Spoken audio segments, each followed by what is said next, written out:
listening to the Arsenal Ramble. Hello everybody and welcome to the Arsenal Ramble, where today we're going to be talking about the nothing short of chaotic events that went down at the Emirates Stadium on Saturday. But first, I just want to say I hope you've all had a brilliant bank holiday weekend. And to help me talk through the events that went down is my co-rambler, Dave. How are you doing, Dave? You okay? Yes, mate. I'm all good. Thank you very much. I must admit, I didn't actually get a chance to watch this game as I was busy this weekend. So just sort of a little bit of a warning if I'm a little bit hazy. I've obviously watched back the highlights and things like that. But if I'm a little bit hazy, then that's why. But yeah, really good, mate. How are you? Yeah, not too bad. And to be honest, if there's a game that you could have done without watching, it probably was this one when it came towards the end result, because I was spitting feathers when the final whistle was blown. But yeah, not too bad. I think, as I described it before as chaotic, it was pretty much chaotic from, I'd say, from the first whistle, but from about 58 seconds in until the last whistle, we really did not give a good account of ourselves. But before we get straight into the game, let's talk about the team sheets. Kivior started at left back today. What were your thoughts on that? No, I like Kivior at left back. I don't mind that. I think he offers a bit more. He just sort of solidifies that left hand side a little bit more.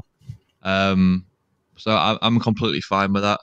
It's just when we persist with the Partey inversion on the other side that I'm not the biggest fan of, to be honest. But yeah, Kivior I'm happy with. Partey, I just think, there's a massive debate over this on social media. I've seen it everywhere.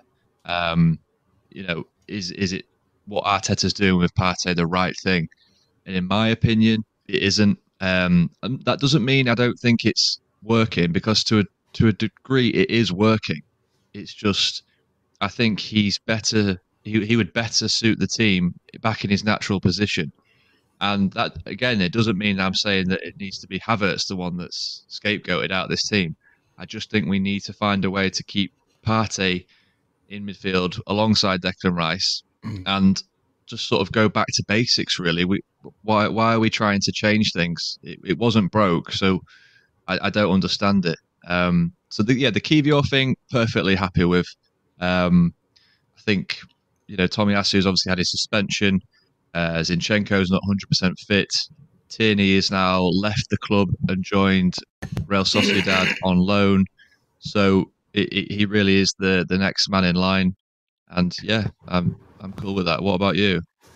Yeah, I tend to agree, really, when we're talking about Kivior. He's always shown a pretty good account of himself whenever he's played.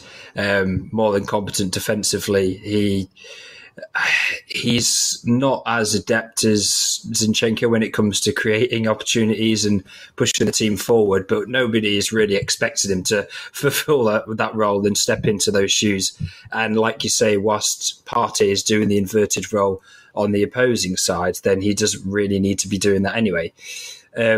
But yeah, it does seem quite strange, the whole if it's not broken, don't fix it thing, because we seemed like last season we had stumbled across a sort of system, a formation that really did work and it was so effective. And our only downfall really was squad depth. And it looks like in the transfer window, we've strengthened those areas so that we could be really effective and never have a problem to be able to start this formation. And we're just not seeing it being played. We have the players there to be able to do it, but it's like Arteta has looked at the team and thought, we need a reshift, we need to change our mentality, we need to change what we're doing. But why? If it's worked so well, it got us to the point where we were challenging for a title. Why do we then need to go and change things up? I do understand there's an evolution to football, and to a certain extent when teams start to cotton onto what you're doing, then you need to maybe have a shift. But if you do that to your own detriment and leave yourself vulnerable with maybe like a weaker defence, or you're playing midfielders and defensive roles, and it's going to leave you exposed, whilst you're also taking that creative midfield maestro of Thomas Partey out of the area where he's effective going forward, then you're literally weakening us in two areas of the pitch. So that is something which I have found quite frustrating, and it does actually echo what I'm saying when you get into this game, because there were a lot of times, a lot of opportunities where we couldn't really break the lines where Thomas Partey would have been able to do in a normal situation.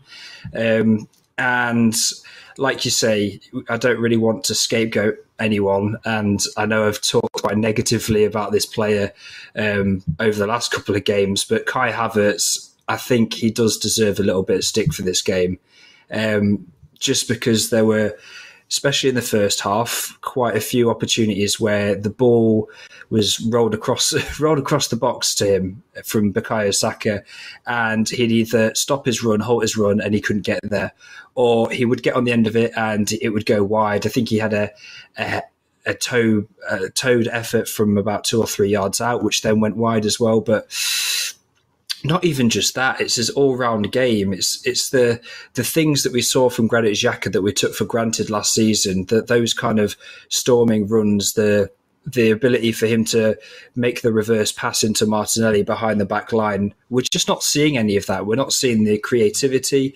We're not seeing the ability to make those runs, and we're not seeing the passing accuracy on the ball either. So, or even goals. As we're talking, Havertz, in my opinion, hasn't brought anything to this team, and I just have to vent that frustration. Yeah, I think all Arsenal fans are within their right to be able to criticise Havertz after this game in particular as well. It isn't clicking yet. There are signs, and I think he just needs a goal or a couple of goals, just to sort of get the fans off his back a little bit, because it's fair to say that the fans were quite 50-50 when he came in. He came in for a lot of money, and that's always going to put pressure on any player's shoulders. So we do need to be patient with him. That doesn't mean he's immune from criticism, and he does deserve it after this performance. But going back to this party thing, I don't think him being in the team is because of we're trying to get Havertz in the team. I think it's more a case of Arteta's just got some real belief in Kai, and he is getting him in the team. He would be in the team regardless. He's the one player that seems to be the first name on the team sheet at the minute. It just doesn't coincide with performances.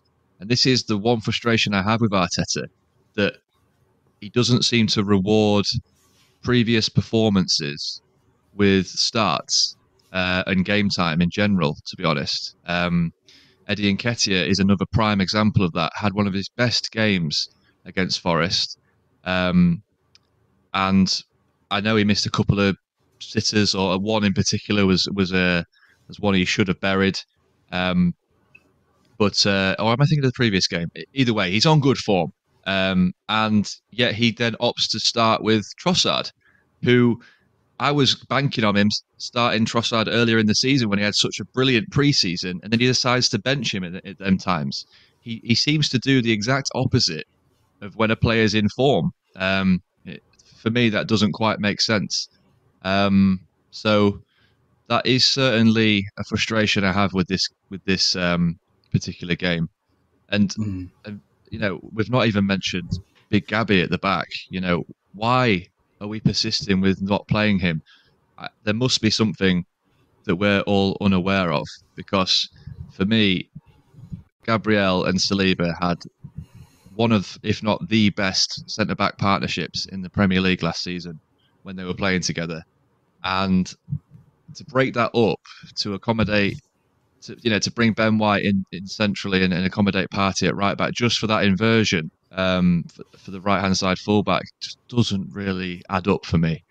And I just think we need to go back to basics, get Ben White back at right back, get them triangles going again with Odegaard, Saka and Ben White, because Saka is taking a bit of a hit as well. There are big knock-on effects that are affecting our chance conversion up the end of the pitch. And and the statistics back that, because we're dominating games in terms of possession and chances. we're just not putting them away. So if there's anything that I want to say about this team lineup is I want this to be the last we see of it. To be honest, I want to go back to basics and start seeing more familiar team sheets that we saw last season. Yeah, I have to absolutely agree with you, because when you look back to last season, if you look at any team sheet from any game, we generally have at least 3 of the same players from week to week. We're not moving different players, and you would have Ben White, Saliba, and Gabriel, and then you would either have maybe Zinchenko or, like you say, Tomiyasu would come in every now and then. But as a whole, that back line was pretty much unchanged. And what we're seeing at the minute is we're having different personnel coming in at left back, which don't really know what sort of role they need to do, if they need to step up or if they need to tuck in. You've got Ben White, who's at centre back, but he's also trying to play his right back role, which he doesn't really have the freedom to do that like he did last season, because last season he's got Saliba in the right centre back role, and Saliba can cover a lot of ground, but no matter how good he is, he can't do both the left centre-back, right centre-back, and cover for right back when Ben White's there. He can't cover 3 positions at once. So we even saw it at the start of this game, 58 seconds in, Ben White then moves into his right back position, which he's more comfortable with. And then we have, like these automatisms we do, players just pass balls into spaces where they expect players to be. Saka then got the ball, and I don't even think he looked. He passed the ball where he would then expect Saliba to be, because he's usually in that right centre-back position. But unfortunately, because Ben White had gone from right centre-back to right back, they left a massive gap there, and it was just a silly mistake, and we got punished for it 1-0 within a minute. But these are the sort of things, the systems that you've worked on, training session after training session, to just get them to click, because those are the little triangles that we'd make those little passes, zip it about, then that would then go through to the midfield, and then we'd start a counter-attack from right to left via going through the centre-backs. But it's really frustrating that you've finally learned a system, and then you have to then unlearn it to then try and learn a new system. It's just not working. And it is interesting what you say as well when we're talking about the striking option of not playing Nketiah. He scored in his first game. He had a really good game in the second game. I know he didn't score, but I think he won the penalty, didn't he? Or he was really buzzing all over the pitch for that. And for him to not get a start, he's got to be thinking, do I have to score every single game or else I'm going to get dropped? Because it's so frustrating. Even when we have Gabriel Jesus in the team, he doesn't have to score. He didn't have to score for 9 games in a row, and he was still getting played. So that just seems a bit unfair to Eddie, especially when he's played as well as he did. But also, that being said, I can't lie, I was one of the people that was saying during pre-season that I wanted to see Trossard start and play in that striker role, just to see how he would manage. On this on today, not today's game, sorry, on Saturday's game, I don't think he really fulfilled that role very well, did he? He didn't cover himself in glory, did he? Let's be honest. But this is like I was saying earlier. Like we opted not to start Trossard and give him minutes when he was bang on form after pre-season. We've let him sort of stagnate a little bit on the bench, and this is what you get. So maybe some lessons to be learnt in playing players when they're firing and on form. We've got the squad to be able to do that now. We've got a lot of players, and maybe we should be playing them on form, on merits. So yeah, I do think that is something that Arteta needs to improve on, and I do think Trossard up top is something that we will utilise in some games. And on paper, I don't think you can really argue with it. It should have really worked at home against Fulham. Just for whatever reason, it didn't. So it's just one of them, really. But you did just mention Jesus being back, and I think that's also worthy of talking about slightly, because he's recovered extremely quick, and that's going to be a big boost to Arsenal and to our starting lineup, because he is one of the first names on the team sheet. I do I can't help but feel a little bit sorry for Eddie now, because we were starting to see those performances, and it wasn't rewarded with the starts. He did come off the bench and obviously contribute to a goal. So that's something that we've been crying out for from Eddie. Can he do it from the bench? Can he provide an impact? He's done that. So that is a big tick in the box. We'll come on to that a little bit later. So hopefully we can rely on that going forward and start to integrate Jesus back into the team. But how happy are you to see Jesus back from his injury so quick? Oh yeah, I'm massively happy. I think the time that he spent out of last season, there was a few games where Nketiah stepped up to the plate and managed to score, but after he had that purple patch, we really did struggle with creativity and especially in that striking centre forward position. So to have a player of Jesus's quality come back into the team is only going to help us. And I think there's no real debate. Nketiah, he's playing well, but if Jesus is fit, he's got to play because, like I said before, even if he's not scoring, he's creating chances, and we're still winning games when he's playing. So hopefully he comes back and he's fit and he doesn't get injured again. But yeah, I do feel a little bit sorry for Eddie. It seems like he never really gets the luck of the draw, and even when he does end up coming back and coming onto the pitch and scoring, it seems unlikely that he'll start because Jesus is now fit. But that's just what you got to do when you're a second string striker for a top tier team. Well, whilst we're on the subject of Eddie, I would just like to say, just talking about his performance as a whole, when him and Fabio Vieira came on today. I keep saying today, I know it was on Saturday, when him and Fabio Vieira came onto the pitch, they absolutely changed the game for this Arsenal team. And I know you didn't watch the game, so you probably don't really see this in the replays or in match of the day or whatever. But the influence that those two players had straight away, the impact they made was incredible, really. And it's something that we have been dying to see off, especially Fabio Vieira, and especially from the bench. We're used to him being quite passive when he comes on and not wanting to take too many risks. And we really did not see that when he came on Saturday. He got the ball. He was putting in good crosses straight away, putting good through balls, taking players on, going down the left, cutting on the inside. And it was like, hang on a minute, is this the £35 million player that we thought that we'd bought? Because this is not what we'd seen before. Yeah, exactly. And these are two players that had been sort of branded with the sort of stigma that they weren't providing impacts from the bench and even from the starts. So the fact that they're able to do that in this game and sort of get us back into it, get us leading, just shows what they're capable of. And just looking at Vieira's sort of reaction after he made that assist for Eddie, he just sort of stood there like proud, like looking into the crowd. I just thought, it felt like a bit of a moment for him.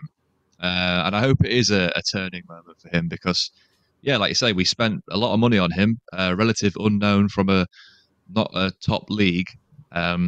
So it does take time for players like that to adapt. And hopefully this can be the start of something new for Vieira, because he has been, like I say, tarnished with a little bit of a bad rep. So, yeah, fingers crossed that Arteta can recognise that and start giving him some more minutes, because there are a lot of players in that position. Smith Rowe is a player that we haven't even seen this season, and he's now starting to be heavily linked away from Arsenal. But there's a lot of players in that sort of role. Havertz, Trossard, Smith Rowe, Odegaard, they're all in that sort of role and that sort of mould. So he's got a lot of competition. Can he now, prove that on the pitch? So we'll have to wait and see on that. Yeah, well, he's certainly doing everything for his case if he's putting in performances like that, especially when they changed the game, because I think at the time that he came on, we were losing, and then within 5 or 10 minutes, we were winning, because we went from a losing position, and he won the penalty, by the way, for us to get the penalty, which Bukayo Saka is taken after we had that lengthy discussion on the last podcast about how we think we're so glad that Odegaard is now taking penalties, and we're happy for that to then continue. And just when you do expect something to be a norm in this Arsenal team, it then gets changed again.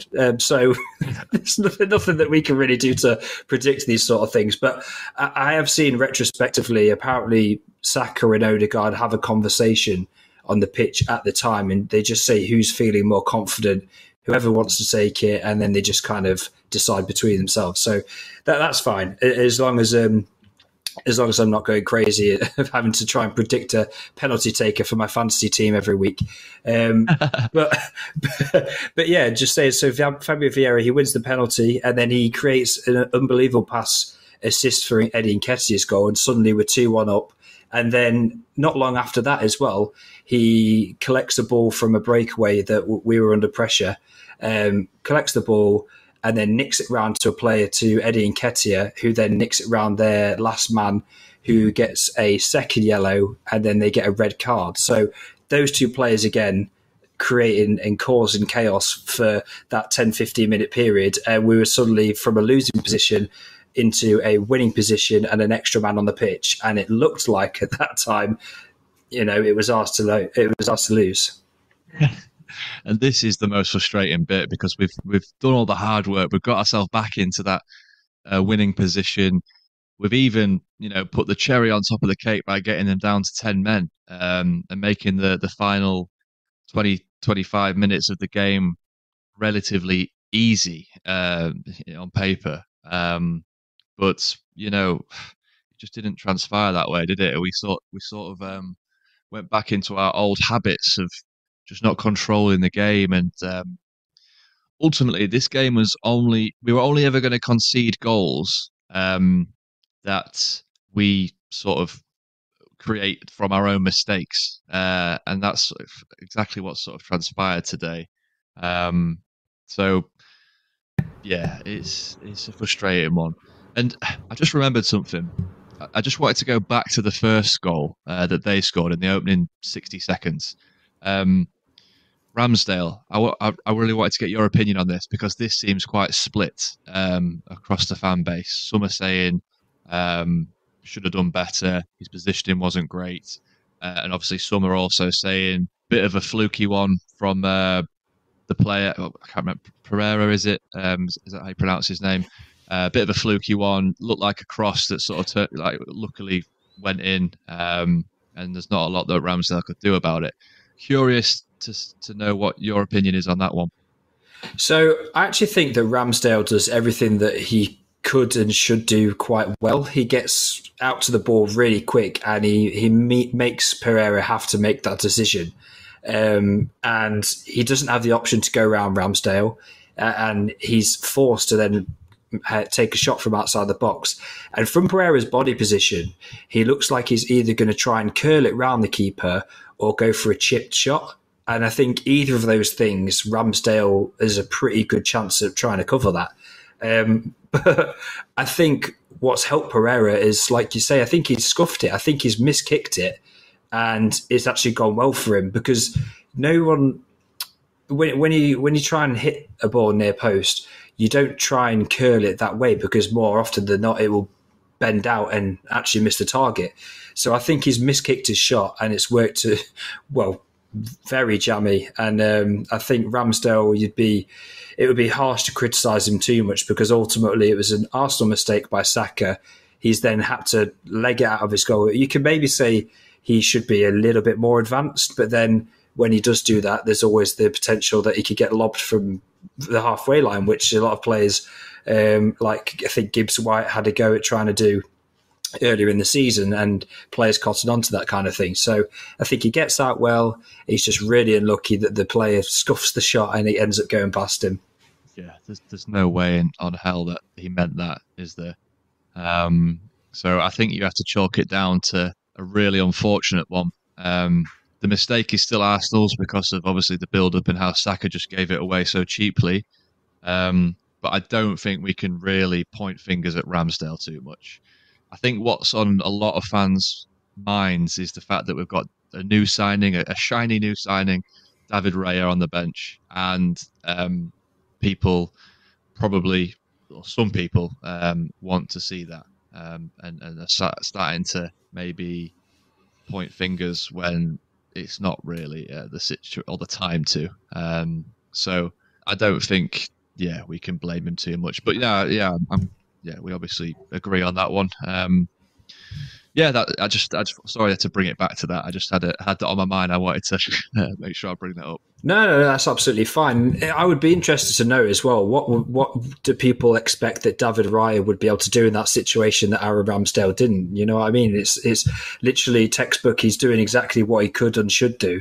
And ultimately, the chance has been conceded from a stupid mistake from an outfield player, which wasn't caused by the keeper. And that's the only thing that I feel sorry for keepers, because they get a lot of bad rep when the scoreline's not too handsome, if they don't get a clean sheet. But a lot of the time when keepers don't get clean sheets, it's due to defensive errors that have nothing to do with them.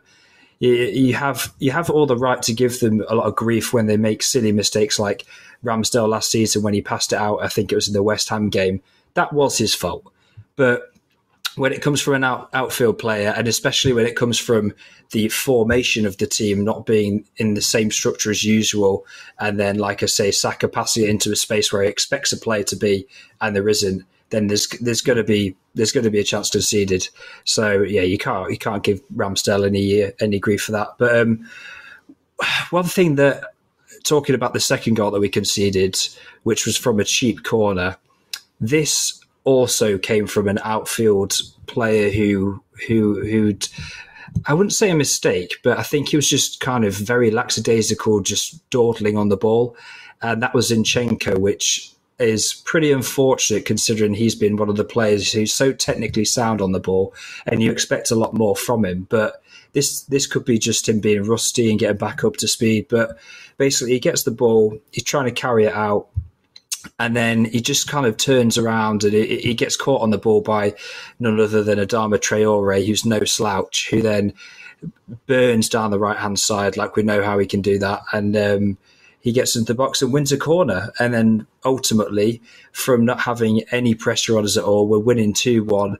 They've got one man less. And then all of a sudden, they've got a chance to create a goal from a corner, which they do. And Palhinha ends up converting the chance, which is a really good finish, to be fair, from him. It's not understated. That was a really good finish. But he was unmarked in the box. The whole run was unmarked. So I know we do this zonal marking thing, but there's got to be some kind of authority to say, okay, if that man runs in, I'm getting there. It's so cheap, isn't it? Like, you've got to be, I think even Arteta said it in his post-match conference, like, you've got to be fighting. You've got 3 minutes left of normal time plus injury. These are the moments where you're absolutely fighting like warriors, especially from set pieces like that. Cheap corner. It was a great delivery from Reed, I think it is. But for it to go all the way through and land on someone's boot, that's criminal. We can't be letting that happen. Evades the first defender. I can't remember who it was. I'll have to watch that back, but I don't know who it was. But it evades the first man on at the front of the box or the zone. It's far too easy. Good finish by Palhinha, who is a very good player. I do think he's one to watch for the future. I think he'll end up getting a big move one day because he does look a brilliant player. And they get their cheap equaliser moments after going down to 10 men. It's so disappointing. It's a frustrating one. We shouldn't be letting things like that happen. And it could have been even worse. Moments later, Adama Traore bombs down again from a cheap bit of play. You'll have to forgive me, I can't remember the play. I want to say Zinchenko, could be wrong. Either way, it gets given away cheaply, and he almost runs the full length of the pitch. And if it wasn't for a brilliant save from Rambo, we could be talking about a loss right now. So, it's just frustrating. I think in that instance, it unfortunately actually was Fabio Vieira. I think he expected to win a foul in that position, and the ref didn't blow for a foul. So then Adama Traore was then released, and Saliba, to be fair to him, he gets back quite quick, but even he's not going to keep up with Adama Traore. And like you say, Ramsdale, who wasn't at fault for the first or second goal, he had no involvement in them. He kept us in it to keep a point for this game. So that was an unbelievable save by him. But yeah, it's one of those things where if you want to be winning titles and you want to be fighting right to the end, I know it's so early in the season, but the margins are so fine in this game. And all the while we're conceding points in the last few minutes of time, you have the likes of Manchester City who are doing the opposite and they're winning games right at the end. And it does make you a bit sick to your stomach because you just know that they're inevitable, but it never feels like we are.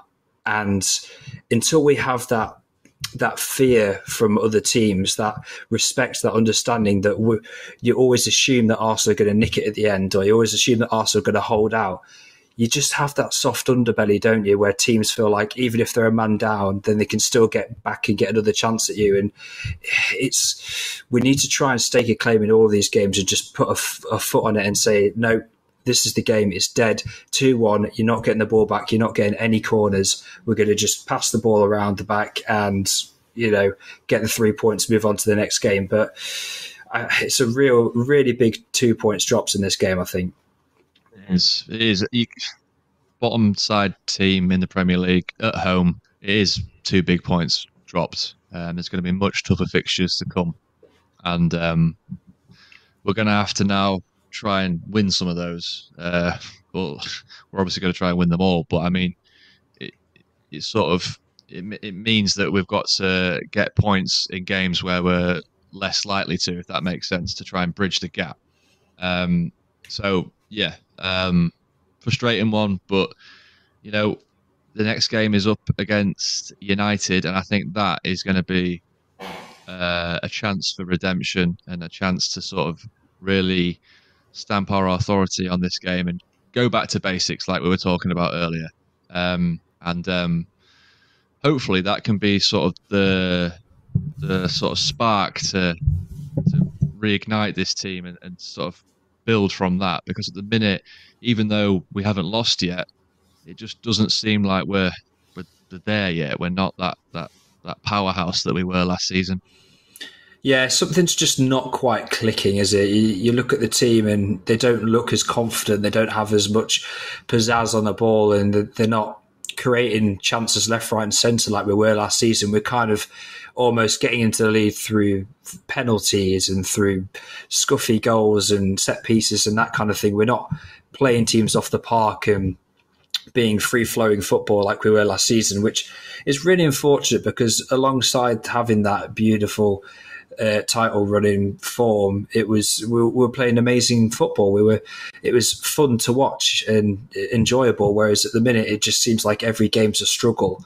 And yes, I don't care at the end of the day if we get 3 points and it goes in off someone's arse kind of thing. I'm not bothered. That I would be happy with getting the 3 points. But to be having champagne football alongside getting 3 points, it just brings your whole footballing experience to the next level. But yeah, I do think against Man United, next week, I think that's going to be a difficult one, because the only reason I say that is Man United have kind of mirrored our form to a certain extent. They've not really performed too well, especially in the opening of games. I think at the same time on Saturday, they were 2-0 down whilst we were 1-0 down, and that was within 4 minutes of kickoff. So it'll be interesting to see which team capitalises and maybe starts and goes out of the blocks, because whoever does that might actually end up being able to hold out and get the 3 points in that fixture. But like we saw with them, they were able to fight back and nick it at the end as well. So very interesting fixture. Yeah, it's a battle of 2 teams that ought to be fighting for the title, but aren't quite clicking yet, but still managing to get points on the board to a degree. So yeah, I'm glad we're the home team for this one, because that should give us the advantage.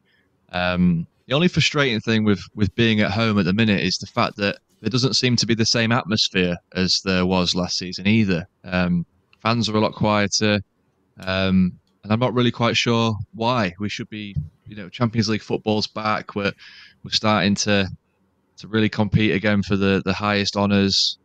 Maybe it's down.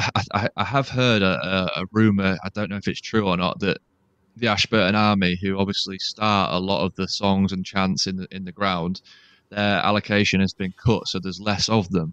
So I don't know whether that's having an impact on that. If that is true, then we need to get them guys back, because they really do add that voice, and it's massive. It's the 12th man. It gives you that extra boost in games, and we need that advantage, especially at home. So fingers crossed we can start to get the Emirates sounding like it did last season again, and really give us that boost. Yeah, if anyone from the Arsenal stadium is currently listening to this, then me and Dave are more than happy to come along to every home game and be cheerleaders, because at the minute it's impossible for us to get tickets with this ballot system. So we'd be more than happy to get involved with that and help the team along. But I think there is a part of it which is the Ashburton Army or whatever, and fans not being as vocal and as rowdy as last season. But I think another side of it is the fact that expectations shift. Last season there was no expectation on the team apart from trying to challenge for top four, and then when we were surpassing that and overachieving to a certain extent, then everybody's on cloud nine, everybody's elated. It's a party atmosphere every time you go to the Emirates, because you're thinking like, we're going to win, and it doesn't matter if we lose because we're already ahead of where we should be, sort of thing. Whereas now we've gone into this season with the expectation of, well, we've got to be challenging for the title. So then it causes some real tense moments when we're not easily controlling games, because we're expecting we should be winning every game. When that's not happening, then the crowd's nervous and the expectations are shifted. And it almost works as a counter to how it should, because as you say, the crowd is the 12th man. That's what helped us get into that position in the first place last season, I would say. So, yeah, it's weird how psychology works so much in football as well. Like you say, we're winning the game, we're controlling it, and then all of a sudden, when we've gotten in the lead, we're then sacrificing possession, and then Fulham are coming on to us, even though we've literally had the ball for the 20 minutes previous. So there's all of these different factors when it comes to psychology of football, and yes, crowds are a very important side of it. And we could have almost nicked it at the end in the dying embers of the game. Vieira, the man who brought it back to 2-1 from his beautiful assist and penalty, cut in from the right hand side, bends a powerful strike, but Leno just tips it over. And I thought that was going to be our Reece Nelson Bournemouth type goal, but it just wasn't meant to be. No, that really would have creamed the cake on his performance, wouldn't it? I think, I'm not sure who it was that was in the commentary box, but they said if that had gone in, then that's probably one of the best substitute performances they've ever seen, for winning a penalty, getting an assist, and then scoring. Well, that he would have scored a goal to win the game. That would have been an unbelievable cameo appearance from Fabio Vieira. But yeah, I think with the chaos of the game from start to finish, it just wasn't our day. And unfortunately, if you're not going to win these games, just make sure you don't lose them and make sure you get a point, move on to the next game. And, we're still, although we've not played very well in any of our games, we're still on 7 points, which is the second highest total that you could possibly have in the Premier League at the minute, because you've got City here on 9, and then nobody else is on 9 because Brighton got spanked, didn't they, by West Ham? Actually, I just had a quick look at the table, and unfortunately, we are behind Spurs, which I'm not sure how that's happened, because everyone was expecting them to be absolutely woeful. So, fingers crossed that doesn't happen for too long. You can't read into it too much at this stage of the season. Ultimately, we're still undefeated. I know it's disappointing there are learning points to take from this game and to take from all three games. It's not just this one. We've not performed in some areas in all three games. And what I will say is I do think that we will start to click and it will start to be more like last season where we're just sort of going through the motions, winning after winning, and then we'll start to see that again. At least we're not sort of, because last season we absolutely smashed it up until Christmas. Then we started taking a little bit of a wobble. Then we fell off a cliff right at the end. If this means we start a bit slower, reach our peak, and then maintain that, then I'm all for it. I'd rather be talking about wins at the crunch period of the season than at this early stage when, let's face it, most teams are going through a little bit of a change just purely because of all the new faces that arrive at all football clubs in the summer. So, I do think it'll click. We just got to be patient and give it some time.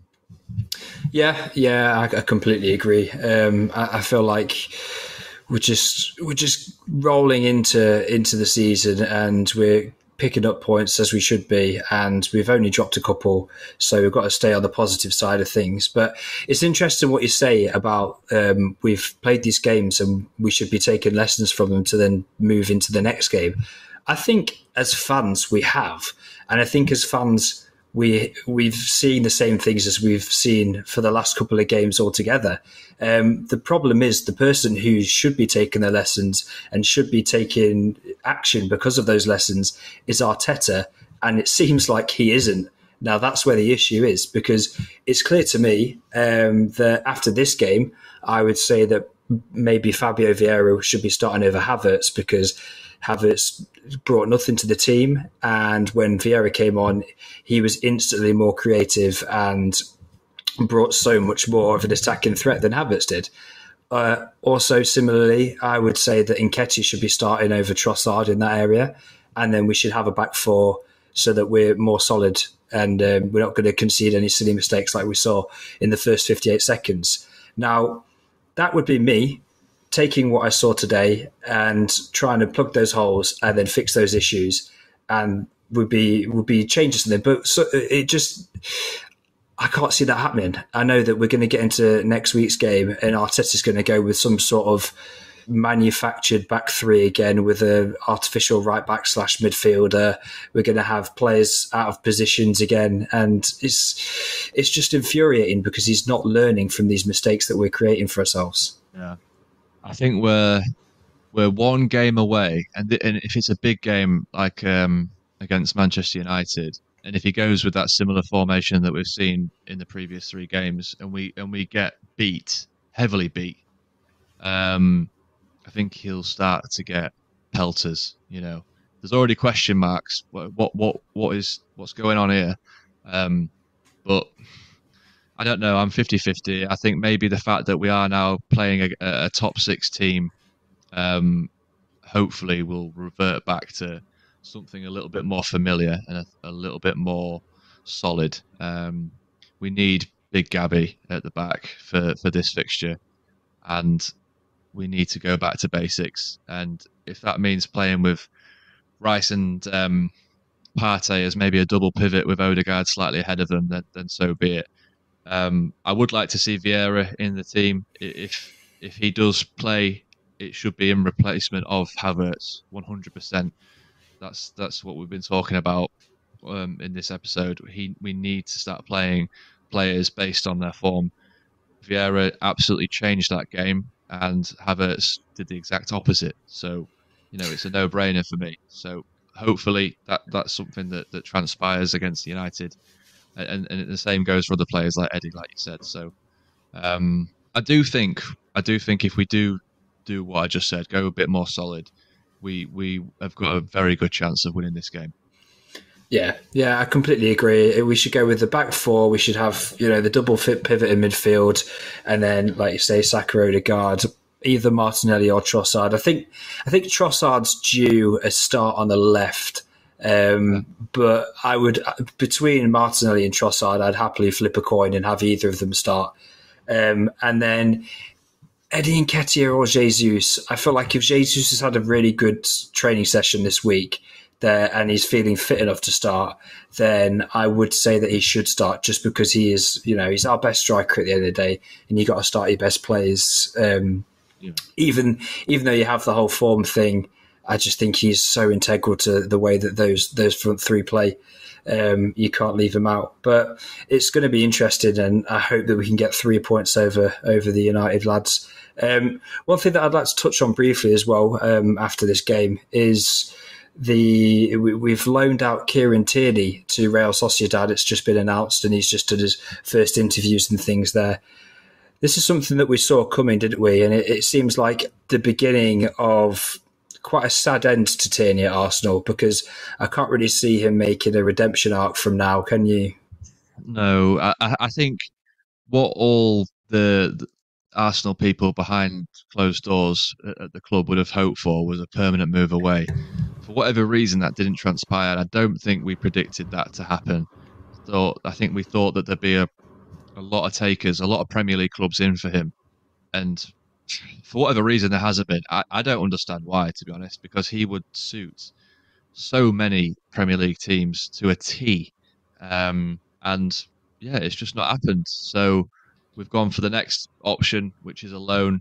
He did sign a new deal fairly recently, only a couple of years ago. So he has still got a few years left on his contract, which means a straight loan like it has been can benefit us to a degree.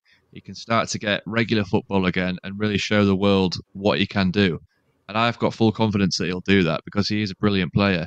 He just doesn't suit Arsenal anymore. So, best case scenario, plays really well for Sociedad, gets Champions League football again, bumps up his price tag, and then we can move him on next summer. I think that's the aim and the best case scenario, and hopefully that's what transpires. Because it baffles me how no one's come in for him this year.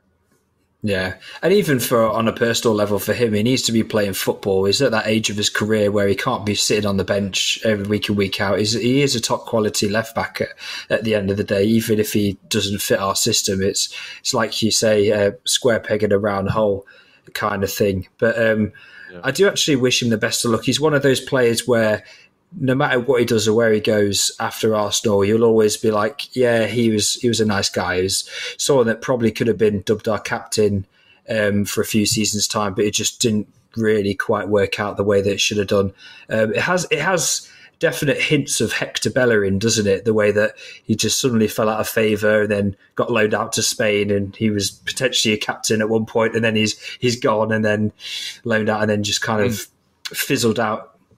But yeah, definitely replicates that kind of thing. But hopefully we strengthen at the back, and Kivior can fill both of those roles, the centre back and the left back role, and then we get, as you say, Tomiyasu back following his suspension. So we're not going to be slight in that area one bit, are we? Especially with Zinchenko back to full fitness as well. So yeah, is there anything else that you want to add from today's game at all, or to talk about? I suppose the only other, while we're talking about outgoings with Tierney, I suppose we've got a few others that are on the cusp of leaving that maybe not have been announced yet, but are on the cards too, at least. We've got following Balogun, looking very likely to be joining Monaco on a permanent deal. Doesn't look like we're gonna get the price tag that we had hoped for in the 50 million. I think that was quoted. It's going to be maybe around about 10 million less than that. But I still think that's pretty good business. Will become our record, sale of a player, beating the 35 million we got for Oxlade-Chamberlain to Liverpool all them years ago. So considering that we almost lost Balogun when his contract expired, when in the under 21s, I think that it's a good bit of business. We secured him to that deal and loaned him out, got that value with the goals, and have now made, let's face it, around about 40 million. So it's a brilliant bit of business for me. He was never going to get many minutes here with with the players we've got in his position. So I'm really happy about this one. What about you? Yeah, well, he's surplus to requirements, isn't he? We don't actually need him in the squad at the minute, and what we do need is to be offsetting the FFP to be able to make new signings in the following windows. And if we don't have any outgoings, then we're not going to be able to afford those future signings. And his stock is at its highest right now. He had that amazing season in Ligue 1 last season, so he's fresh off the back of that, whilst he still has a fairly decent contract length with Arsenal. So if he was to then run it down for another year, and he would be out of the minds of him having that great season, then we're not going to get as much as we would like to for him. So it's definitely the best time to sell him. Yes, I don't think you're ever really going to get 50 million for him. He's a young kid. He's not broken into that world class or that he's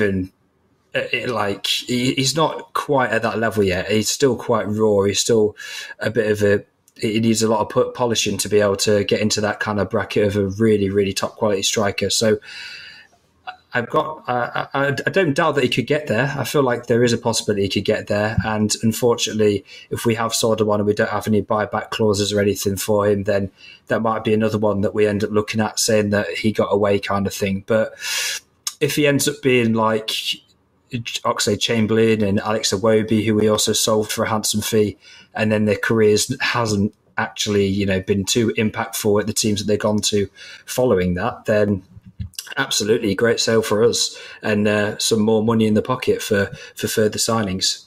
I couldn't agree more. There's a few others on the cusp. We've got Tavares that's looking likely to be leaving soon. Rumours around 15 million. We've got Rob Holding that's looking likely to depart before the window closes in a couple of days' time. Cedric Suarez, he's sort of on there's not much talk around him. Not surprisingly, he's pretty bad. So, I've got a feeling we'll end up having to keep him, and maybe that is our, backup for the Timber situation. It could have some logic to keep him.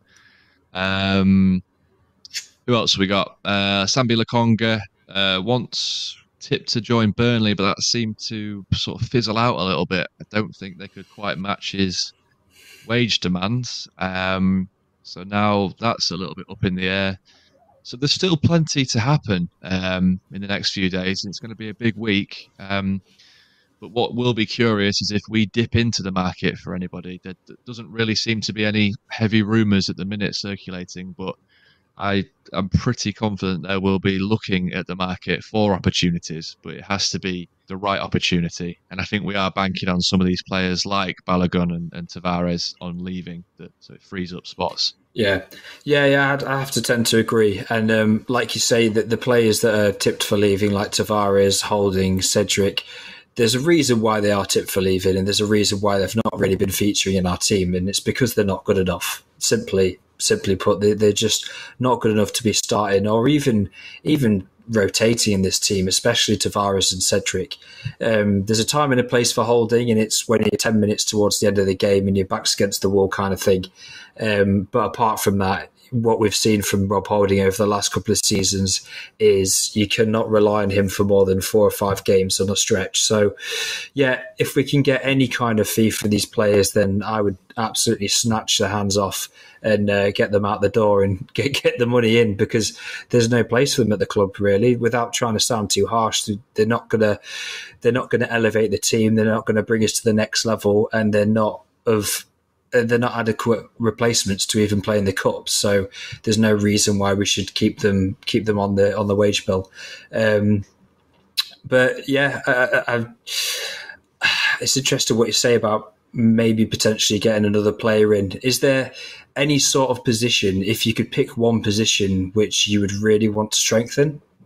I always sort of get a little bit twitchy when I think about a scenario and the scenario is enough to get twitchy about, never mind the repercussions. But if Saka were to get injured, even just for a couple of months, what are we going to do there? I think that the most logical answer for me is to move Jesus out to that right-hand side. We saw City did that a lot with him, and it was very effective. We have got Eddie Nketiah to slot into his number 9 position. But could we potentially reinforce that side with a more natural right winger, or maybe another versatile player that can play across the line and add strength in depth in other areas too? This is what I say. It needs the right player, because they're not in abundance. Them versatile players that are good in multiple positions. They are a rare breed. So my initial thoughts are that. Then you also think about the Timber situation. He's probably not going to be playing at all this season.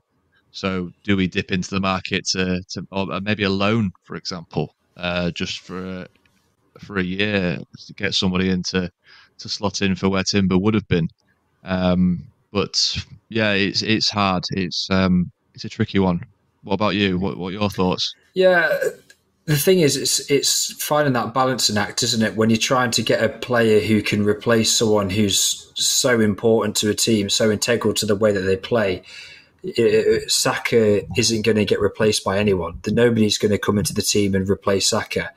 But you need someone who's also adequately decent enough to step up and fill in his role and be able to do a decent job. But you're not going to have a player of that quality that wants to just sit on the bench until Saka might potentially be injured, because if somebody's good enough to do Saka's role, they should be starting in a different team. So it's a really difficult one, and maybe we need to have someone who is like a versatile player, like the Trossard that steps in for Martinelli. You could have a player of that kind of ilk, but on the other side, who can then also step in centrally when needed and rotate for Saka. Because just giving Saka a bit of a break as well would be important, because at the minute he's playing every minute of every game. So just having someone that can take him off at 70 minutes when you're 2-0 up, that would be great as well. But that is something that I could potentially see. I know we were rumoured with Kudus, weren't we?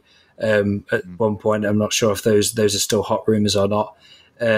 But yeah, they're gone to West Ham. Oh, has he? Oh, wow! I'm not even in the know. Wow, that seems like such a strange place for him to go as well. I know he's going to get a lot of minutes there, but wow. Okay, I've lost for words. But also, I would have said we could strengthen centre back area as well, but we're only playing one centre back at a time, so there's no real need to do that.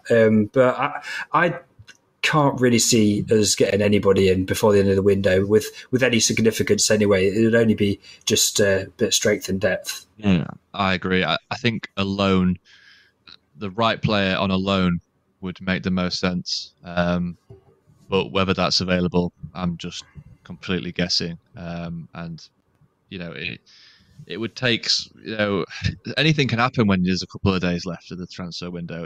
This is why it's so chaotic, because dominoes start to fall and sort of moves start to materialise, and they move quick because of the deadline. So I wouldn't hold our breath, but there's a chance. So let's wait and see on that one. Yeah. Okay, well, that's probably going to wrap it up for today's episode. It was 2-2 at the Emirates Stadium, an unfortunate end to a chaotic game. We had lots of mistakes made, and unfortunately, it cost us 2 points. But fingers crossed, Arteta has learned from some of the criticisms that the Arsenal fans are giving him, and fingers crossed he can bring us back to those winning ways against Man United at the Emirates next weekend. Okay, join us next time, and it will be probably on Sunday following that game. Until then, catch you later. Okay, guys, bye. You're listening to the Arsenal Ramble.